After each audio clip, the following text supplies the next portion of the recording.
નમસ્કાર દર્શક મિત્રો, ગુજરાત છાયા ન્યૂઝ ચેનલમાં આપનું સ્વાગત છે। હું છું આપનો રાજેશ જોશી।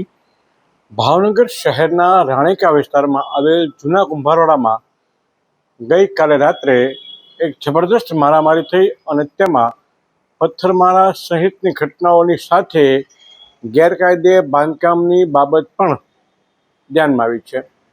આ મામલે સ્થાનિક વિસ્તારના રહીશોએ એ ફરિયાદ કરી છે કે કેટલાક શખ્સો આ વિસ્તારમાં રહે છે જે વારંવાર આ વિસ્તારમાં તોફાન કરે છે, પથ્થરમારો કરે છે, ગાળો બોલે છે, દારૂના ધંધા કરે છે અને દારૂ પીને થાકતા બની રસ્તા પરથી પસાર થતી બહેન દીકરીઓની છેડતીઓના બનાવો પણ કરે છે।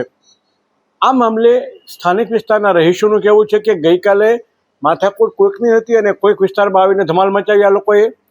અગાસીમાં પથ્થરો ભરેલા પડ્યા હોય છે તેવો પણ આક્ષેપ છે। આ મામલે મહિલાઓએ ફરિયાદ કરતાં જણાવ્યું હતું કે જે વિસ્તારમાં આ ઘટના બની છે તે વિસ્તારની પાછળ જે ગલી જાય છે ત્યાં આખું મકાનનું બાંધકામ ગેરકાયદેસર કરી નાખવામાં આવ્યું છે, જેના કારણે રસ્તો જ બંધ થઈ ગયો છે।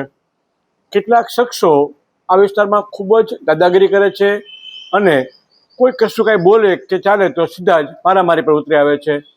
ગઈકાલે પથ્થરમારાની જે ઘટના બની તે ઘટનામાં સ્થાનિક વિસ્તારના એક મહિલાએ તો એવો આક્ષેપ કર્યો છે કે આ લોકો અગાસી પર પથ્થરો ભરીને રાખે છે, તેમના પોતાના મકાનો પર પણ અત્યારે પથ્થરો પડ્યા છે તેવું પણ તેમણે સ્પષ્ટપણે જણાવ્યું છે। ત્યારે પોલીસ કાફલો બનાવ સ્થળે પહોંચ્યો હતો।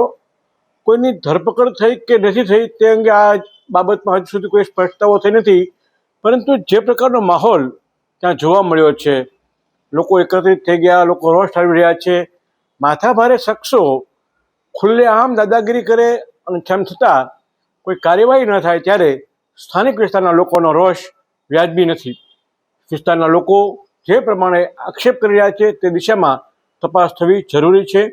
સ્થાનિક વિસ્તારના લોકોનું કહેવું છે કે આ વિસ્તારમાં રહેતા ભૂપતભાઈ રામજીભાઈ, વિજયભાઈ ચંદુભાઈ અને વનરાજભાઈ સહિતના શખ્સોનો કાળો કેર આ વિસ્તારમાં છે। મહિલાઓએ દારૂના ધંધા સહિત ગેરકાયદે બાંધકામની પણ ફરિયાદ કરી છે, ત્યારે મહાપાલિકાએ પણ આ વિસ્તારમાં જવાની જરૂર છે। મહિલાઓ જે આક્ષેપ કરે છે કે આ માથાભારે શખ્સે ગેરકાયદેસર બાંધકામ કર્યું છે તેની તપાસ કરવાની જરૂર છે।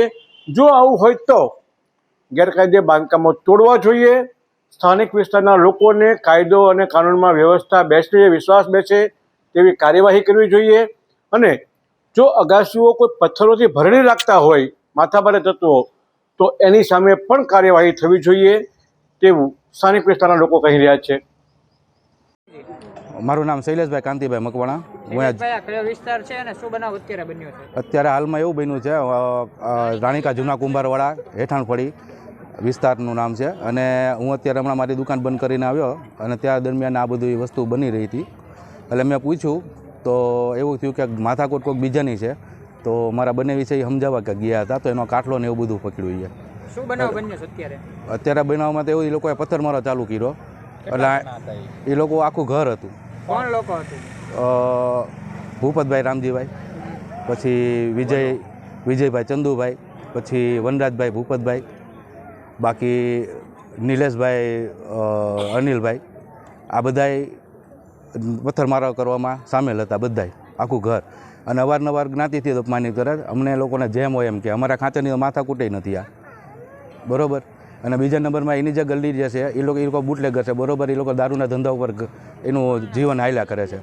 આખા ગલીની અંદર 2-3 ઘર મૂકીને આખું ગેરકાયદેસર બાંધકામ ચાલુ કર્યું છે એ લોકોએ। કોઈના આજુબાજુ જે અમારા આ પાછળ દરવાજા ખુલે, કોઈના દરવાજા જ ખુલતા નથી, કેમ કે એ લોકોએ બાંધકામ જ એવું કરી નાખ્યું છે। તમારે જોવું હોય તો જોવાની છૂટી છે, આખી ગલીમાં આખું બાંધકામ બધાના છે ને પાછળ ચાલ પડે છે, બધાના દસ્તાવેજમાં ઉલ્લેખ છે એનો મેન્શન કરેલું જ છે, તેમ છતાં એ લોકો આવી રીતે કરેલું છે। ઓકે બેન, આપનું નામ પહેલા? મારું નામ સરસ્વતીબેન ચુડાસમા। બેન, કયો વિસ્તાર છે આ રાણીકા જૂનો કુંભારવાળો છે। બેન, શું બનાવ બન્યો હતો? એ લોકો પીને તે કોકને મારતા હતા છોકરાઓને, પછી પિતા એ પી બધું ત્યાંથી કાંક વાસમાં ધમાલ કરી ત્યાંથી પછી પાછા અહીંયા આવ્યા। અગાસી તો એ લોકોની અખંડ પથરાની ભરેલી જ હોય, કાંઈ થાય એટલે એ લોકો સીધા પથ્થરમારો જ કરે છે। જો ગાડીને નુકસાન કર્યું, ગરીબ માણસોના ખોયડા તોડી કાઢ્યા, હજી અમારે અગાસીમાં એ બધે પથ્થર છે ને ખાંચામાં એકલા પથ્થર જ છે ને પીને ખરાબ ગાણું બોલવાની, બસ એ લોકોનો એ જ ધંધો છે, દારૂના ધંધા કરે છે। કોણ છે એ?